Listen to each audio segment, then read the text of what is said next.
இதுல பெரும்பாலும் பீப்புள் கேட்டிருக்கிற கேள்வி, what is going on with Trisha Vijay? இதை நான் ஆப்ஜெக்டிவா தான் சொல்ல போறேன்.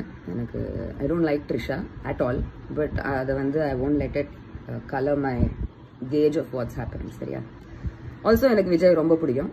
நான் அந்த பாரபட்சமும் பார்க்காம உங்களுக்கு சொல்றேன். விஷயம் என்னன்னா, ஒரு வெற்றிகரமான ஆள், ஒரு சக்சஸ்ஃபுல் ஆளு தனிமைப்படுத்தப்பட்டாருன்னா உடனே பாரசைட்ஸ் உள்ள வந்துடும். ஸோ அதுதான் நடக்குதுங்க. விஜய் வந்து ஹீஸ் ஐசோலேட்டட் ஹிம்செல்ஃப். அவர் அப்பா, அம்மா, மனைவி, பசங்க எல்லாரையும் ஒதுக்கி வச்சுட்டு தனியா இருக்காரு. அண்ட் அந்த தனியா இருக்கிற ஸ்டேட்ல அவர் வந்து கொஞ்சம் ஓய்வெடுத்து செல்ஃப் ரிஃப்ளெக்ட் பண்ணி யோசிக்க கூட இல்லை. உடனே அடுத்த தீல கால் எடுத்து வச்சுட்டாரு, அதாவது பாலிடிக்ஸ். சத்தியமா சொல்றேன் நானு, ஹீ நீட்ஸ் ஹிஸ் டாட். பாலிடிக்ஸ்ல அவர் இறங்குறாருன்னா சந்திரசேகர் சார் இல்லாம அவரால் முடியாது. And he needs the goodwill of his mother. He needs the emotional support of his wife Sangeeta. He has to reunite that family. Ego வச்சுட்டு ஏதோ ஒரு சின்ன சண்டையில பிரிஞ்சு போன குடும்பத்தை அவர் வீம்புனால அவர் சேர்த்து வைக்காம இருக்கிறதுனாலதான் இந்த மாதிரி பாரசைட்ஸ் எல்லாம் நுழையுதுங்க. அவங்க அந்த என்ன சொல்றது, அந்த லிப்ட்ல கமுக்கமா எடுத்த போட்டோ போஸ்ட் பண்ணதுல இருந்து அவங்க எவ்வளவு சொந்தம் கொண்டாட ட்ரை பண்றாங்க விஜய் வச்சுக்கிட்டு அப்படின்னு தெரியல உங்களுக்கு. இந்த சொந்தம் கொண்டாட ட்ரை பண்றதெல்லாம் நமக்கு பிடிக்காத வேலை. That's why lots of people are drawing references to MGR, Jayalalithaa. அப்பவே நம்ம என்ன சொன்னோம், ஜெயலலிதா வந்து எம்ஜிஆருக்கு ஒரு பாரசைட் தான். அவங்க வந்து எம்ஜிஆர்கிட்டேருந்து அத்தனை பாலிடிக்ஸும் கத்துக்கிட்டு அப்புறமா எம்ஜிஆரையே ஒதுக்கிட்டாங்க. இந்த ஒரு வருத்தம் கருணாநிதி தாத்தா கூட இருந்துச்சு. He did not like Jayalalithaa. He was very upset. Jayalalithaa அவருடைய நண்பரை வந்து இந்த மாதிரி பண்ணிட்டாங்களே அப்படின்றதுதான். அண்ட் அவ எம்ஜிஆருடைய மரணத்துக்கு அப்புறமாவும் ஜெயலலிதா எங்க அவ்வளோ பெரிய அட்மினிஸ்ட்ரேட்டர்,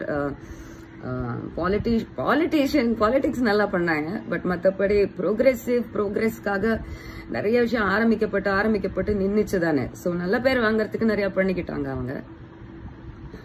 அந்த ஒரு பொலிட்டிக்கல் கிராஃப் ஃபாலோ பண்ற இப்படி இவ்வளோ இயற்றாங் காப்பி மாதிரி ஃபாலோ பண்ண வேண்டிய அவசியம் கிடையாது. இதெல்லாம் ஜெயிக்கிறதுக்கான வழியும் இல்லை ஆக்சுவலி. இப்படியெல்லாம் you can't win an election. Already Vijay வந்து பல இவெண்ட்ஸ்ல வந்து ஆஸ் அ ரெஸ்பான்சிபிள் ஒரு higher authority person he started making his presence. ஒரு ஹாஸ்பிட்டல்ல சில பேர் இருக்காங்கன்னா அது கவர்மெண்டோடைய பொறுப்பு. அது இன்னும் எலெக்ஷனுக்கு வராத ஒரு பார்ட்டியோட பொறுப்பு கிடையாது. ஸோ யார் இந்த அட்வைஸ் எல்லாம் கொடுக்குறாங்கன்னு தெரியல. இதெல்லாம் ரொம்ப ரொம்ப தப்பான அட்வைஸ். இது வரைக்கும் எந்த ஒரு சமுதாய பொறுப்பும் வெளிப்படுத்தாத விஜய் வெளிப்படையா திடீர்னு இந்த மாதிரி ஒரு சமுதாய பொறுப்பு வெளிப்படுத்துறாருன்னா, அந்த கள்ளசாரம் அடிச்சுட்டு பெட்ல படுத்துட்டு இருக்கிறவங்க எல்லாம் சினிமா எக்ஸ்ட்ராஸோன்னு தோண வைக்குது. வேற யாருமே அதை பத்தி பாதர் பண்ணலையே, பெருசா செட்டப் ஆகுது அப்படின்னு தோண வைக்குது. இங்க திடீர்னு தமிழ்நாட்டுல கள்ளச்சாராயம், அதுவும் அட் அ டைம் இந்த 60s நடந்த விஷயத்த ஏதோ ரீஸ்டேஜ் பண்ற மாதிரி தான் இருக்கு. ஸோ இதெல்லாம் தான் ஜெயிக்கிறதுக்கான வழின்னு ஏன்னா மொக்கா ஐடியா பக்கத்துல உட்காந்து கொடுத்துட்டு இருப்போம். I think Chandrasekhar sir is a very modern thinking progressive person. அவர் தயவு செஞ்சு ஈகோ பார்க்காம ப்ளீஸ் போய் விஜயோட திருப்பி சேர்ந்துருங்க. இந்த மாதிரி ஒரு ஸ்பாயில்ட் பிராட் சிஎம் தமிழ்நாடுக்கு கிடைச்சதுன்னா மக்கள் ரொம்ப சஃபர் பண்ணுவாங்க. So Trisha and Vijay should not be together. She should not work for him. அவங்க வந்து இந்த பார்ட்டிக்கு கேம்பெயினிங் கூட வேணாம். தயவு செஞ்சு பிஜேபி சேர சொல்லுங்க. அழகான பெண்கள்லாம் சேர்த்துக்கிற கட்சி பிஜேபி. ஸோ த்ரிஷாவை ப்ளீஸ், அவங்களுக்கு பொலிட்டிக்கல் அம்பிஷன் இருந்தா விஜய்க்கு எதிர்கட்சியா போய் பிஜேபியில சேர்றது அவங்களுக்கு பெட்டர். ஆல்ரெடி அதுக்கான பிராக்டிஸ்லாம் அவங்க நிறைய பண்றாங்க. பொன்னியின் செல்வன் ஸ்டேஜ்ல இருந்து ஜெயலலிதா மாரி தான் டாட்டா சொன்னாங்க. ஜெயலலிதா மாரி தான் கேப் போட்டு வராங்க இப்ப எல்லா இடத்துலயும். இது என்ன க்ரூமிங் ட்ரைனிங்கோ தெரியல. So that's my answer to that question. Vijay, please get your family pack.